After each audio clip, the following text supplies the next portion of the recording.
Semua yang perlu kalian tahu soal berita bola hari ini ada di sini. Simak terus Soccermania. Kita mulai dari poin pertama.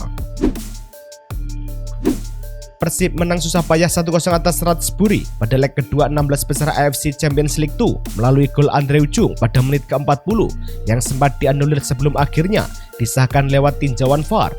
Kemenangan ini tak cukup mengantar Persib ke 8 besar karena kalah agregat 1-3 setelah tumbang 0-3 di leg pertama.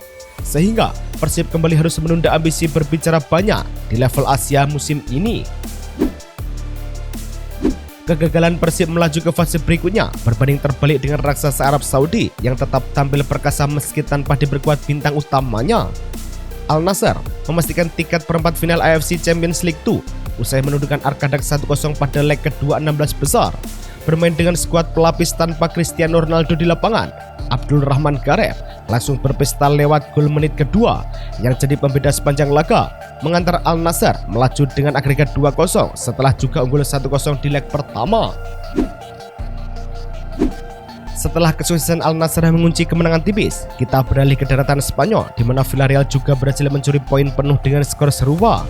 La Liga pekan ini menghadirkan duel di Estadio Ciudad de Valencia di mana Villarreal CF mencuri kemenangan tipis 1-0 atas Levante. Gol tunggal dicetak Georges Mikautadze pada menit ke-67 memanfaatkan kelengahan lini belakang tuan rumah. Berkat hasil ini, Villarreal berada di posisi ketiga klasemen La Liga dengan 48 poin, sedangkan Levante berada di posisi ke-19 dengan 18 poin. Jika Villarreal mampu memanfaatkan kelengahan lawan untuk menang, AC Milan justru harus puas berbagi poin akibat perlawanan sengit tim tamu yang sedang naik daun. AC Milan harus puas berbagi angka 1-1 dengan Como, di mana tim tamu lebih dulu memimpin lewat Nico Paz menit ke-32. Sebelum Rafael Leao membalas pada menit ke-64, laga sempat memanas ketika pelatih Milan Massimiliano Allegri diganjar kartu merah pada menit ke-81. Hasil ini membuat Milan tetap di posisi kedua dengan 54 poin, sementara Como naik ke peringkat ke-6 dengan 42 poin. Hasil imbang yang diraih Como di San Siro tak lepas dari peran krusial Nico Paz yang performanya kini resmi masuk ke dalam buku sejarah Liga. Gol itu merupakan kontribusi ke-15 musim ini, 9 gol dan 6 assist yang menjadikannya pemain U21 pertama sejak 2022-2023 yang mencapai angka tersebut, melewati champion Khvicha Kvaratskhelia di musim juara Napoli, sekaligus mengukuhkan perannya sebagai poros permainan Como. Keberhasilan Nico Paz mencatat rekor, kontras dengan nasib Arsenal di Inggris yang harus meratapi hilangnya poin penuh di menit-menit akhir pertandingan. Arsenal gagal mengunci kemenangan saat bertandang ke Molineux meski sempat unggul 2 gol sebelum laga berakhir 2-2, di mana Bukayo Saka di menit ke-5 dan Piero Hincapié menit ke-56 membawa tim tamu di atas angin.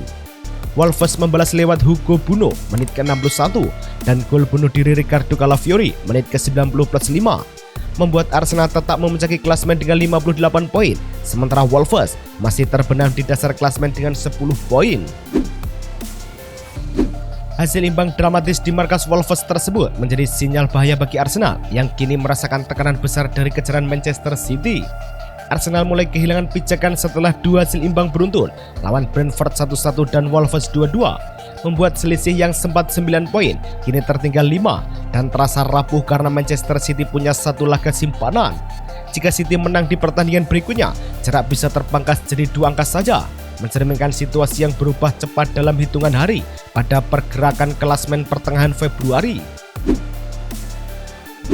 Di saat Arsenal sedang goyah di Liga Domestik, Newcastle United justru tampil beringas di kompetisi Eropa dengan mencatatkan rekor kemenangan tandang. Newcastle United pesta 6-1 saat bertandang ke markas Karabakh di Baku dalam lanjutan UEFA Champions League, di mana Anthony Gordon jadi bintang lewat 4 gol, menit ketiga, menit ke-35 penalti, menit ke-36 dan menit ke-45 plus 1 penalti. Sementara Malik Thiaw di menit ke-10 dan Jakob Murphy di menit ke-78 ikut berpesta. Sedangkan tuan rumah cuma membalas lewat Elvin Kavarguliev menit ke-52. Hasil ini membuat Newcastle diambang babak 16 besar dan mencatat kemenangan tandang terbesar mereka di kompetisi Eropa. Pesta gol di Baku tersebut menjadi panggung pembuktian bagi Anthony Gordon yang berhasil menyamai rekor langka dalam sejarah Liga Champions. Anthony Gordon mencetak 4 gol dalam satu babak pertama, sebuah catatan yang menurut Squawka baru terjadi 2 kali dalam sejarah Liga Champions. Selain itu, ia memecahkan rekor gol terbanyak Newcastle dalam semusim, 10 gol, dan menorehkan hat-trick tercepat pemain Inggris, memberi sinyal bahwa Newcastle kini punya sosok pembeda di level Eropa. Jika Newcastle berpesta di Azerbaijan, Inter Milan justru harus menelan pil pahit saat bertamu ke markas tim kejutan asal Norwegia. Inter Milan tumbang 1-3 saat bertandang ke Asmira Stadium pada leg pertama playoff fase gugur Liga Champions akibat gol Son, sementara Inter hanya membalas lewat Pio Esposito menit ke-30. Kekalahan ini memaksa Inter menang minimal 3 gol di Giuseppe Meazza pada 25 Februari nanti demi menghentikan langkah Bodo Glimt yang kini diambang 16 besar. Kemenangan Bodo Glimt atas Inter bukanlah sebuah kebetulan, melainkan kelanjutan dari tren mengejutkan mereka dalam membungkam raksasa Eropa tahun ini. Meski Liga Norwegia sudah selesai sejak November, Bodo Glimt tampil panas dalam 3 laga kompetitif pertama 2026 dengan menumbangkan Manchester City 3-1, Atletico Madrid 2-1, dan terbaru Inter 3-1 melalui tempo berani dan transisi cepat. Untuk klub dari kota berpenduduk 54.000 orang, ini membuktikan bahwa struktur dan keberanian bisa membungkam para raksasa. Nasib sial Inter di Norwegia juga menular pada Atletico Madrid yang terlibat dalam drama hujan gol di markas klub Brugge. Atletico Madrid ditahan imbang 3-3 oleh klub Brugge pada laga pertama playoff fase gugur Liga Champions di Jan Breidel Stadium, di mana Julian Alvarez membuka skor menit ke-7 penalti, disusul Ademola Lookman. Sebelum Rafael Oyandika menit ke-52, Nicolo Tresoldi menit ke-61, dan Kritos Zolis membalas. Satu gol lain lahir dari bunuh diri Joel Ordonez, membuat agregat tetap imbang jelang leg kedua di Madrid. Kegagalan Atletico mempertahankan keunggulan di Belgia mengungkap keretakan besar dalam sistem pertahanan yang selama ini menjadi kebanggaan Diego Simeone. Atletico Madrid datang dengan misi mengamankan leg pertama playoff, tapi justru terseret drama 3-3, di mana pola unggul lalu disamakan terus berulang sampai peluit akhir. Catatan resmi kompetisi menyebut ini laga ke-9 beruntun di Liga Champions tanpa clean sheet, rekor terburuk yang terasa janggal bagi tim yang dibangun lewat disiplin rapat lini belakang. Berbeda dengan pertahanan Atletico yang bocor, Bayer Leverkusen tampil sangat solid untuk mengamankan kemenangan bersejarah di tanah Yunani. Bayer Leverkusen tampil dominan dan menang 2-0 atas Olympiakos di leg gugur Liga Champions lewat 2 gol Patrick Schick menit ke-63 dan menit ke-66 yang memastikan keunggulan nyaman. Hasil ini mengakhiri catatan buruk Leverkusen di Yunani, sekaligus menjadi kemenangan tandang pertama mereka di fase gugur Liga Champions sepanjang sejarah klub. Keberhasilan Leverkusen di level Eropa sangat kontras dengan situasi Rafael Benitez yang kini terancam didepak dari kursi kepelatihan Panathinaikos. Rafael Benitez yang datang dengan gaji tertinggi diharapkan mengangkat Panathinaikos, namun hanya mencatat 13 kemenangan dari 25 laga yang membuat tim tercecer di posisi kelima. Sport24 menyebut manajemen memberi 2 partai terakhir lawan Victoria Pleasant di Liga Eropa dan OVI sebagai penentuan. Jika dipecat, kompensasinya tembus jutaan pound sterling, sementara nama Igor Biskan mulai dihubungi. Tekanan yang dialami Benitez di Yunani juga dirasakan Filipe Coutinho di Brasil, yang akhirnya memilih untuk mengakhiri kerjasama lebih awal. Gelandang 33 tahun Filipe Coutinho memilih berpisah lewat kesepakatan bersama setelah muncul siulan di São Januário saat lawan Volta Redonda. Padahal kontraknya masih sampai Juni 2026, namun kritik yang makin keras membuatnya tetap pada keputusan final meski pelatih Fernando Diniz mencoba menahannya. Jika Coutinho meninggalkan Brasil karena tekanan, Habib Beye justru kembali ke Prancis untuk memimpin klub yang pernah dibelanya sebagai pemain. Olympique de Marseille resmi mengunci Habib Beye sebagai pelatih anyar dengan kontrak sampai Juni 2027. Menggantikan Roberto De Zerbi, kesepakatan disetujui setelah sang ex-pelatih Stade Rennes resmi dibebaskan dari kontraknya kemarin, menandai kembalinya Beye ke Velodrome yang pernah ia bela pada 2003 sampai 2007. Kepergian Habib Beye dari Rennes langsung direspon cepat oleh manajemen dengan menunjuk pelatih berpengalaman untuk menjaga stabilitas tim. Setelah melepas Habib Beye karena rentetan hasil tak memuaskan, Rennes menunjuk Frank Haise, ex-pelatih Nice yang sempat menganggur dengan kontrak hingga 2027. Menariknya, keputusan ini datang setelah Rennes menaklukkan PSG dan duduk di peringkat ke-6 sehingga Haise kini bertugas merapikan detail permainan untuk bersaing di papan atas. Sambil Rennes merapikan skuad, AC Milan justru resmi melepas salah satu pemainnya secara permanen demi keuntungan finansial. Bologna FC resmi mengaktifkan opsi beli Tommaso Pobega dari AC Milan setelah sang pemain tampil 30 kali dan mencetak 2 gol selama masa pinjaman. Milan mendapatkan 7 juta euro di luar 1 juta euro dari masa peminjaman. Namun, secara kedalaman skuad, Milan dianggap melepas pelapis yang sedang dalam kondisi matang.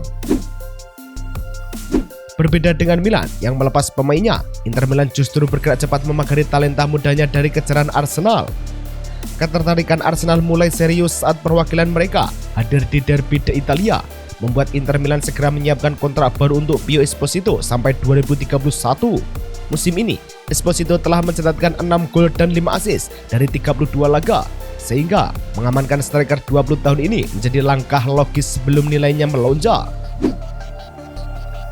Di saat Inter mengamankan masa depan pemainnya, Federasi Sepak Bola Spanyol justru mengamankan kelancaran final Copa del Rey dengan mengubah jadwal pertandingan. RFIF menggeser final Copa del Rey 2026 ke tanggal 18 April pukul 21.00 CET agar tidak bentrok dengan Feria de Abril dan MotoGP Jerez di Sevilla. Keputusan ini diambil agar final bisa menjadi panggung utama, terutama setelah tensi semifinal memanas dengan keunggulan 1-0 Real Sociedad atas Athletic dan kemenangan 4-0 Atletico atas Barcelona. Namun, rencana final yang megah di Sevilla tersebut sedikit terganggu oleh berita buruk mengenai pelatih Sevilla yang terkena sanksi berat. Matias Almeida dijatuhi larangan 7 laga oleh komite kompetisi setelah terus memprotes keputusan wasit hingga diusir keluar lapangan saat Sevilla ditahan 1-1 oleh Deportivo Alaves.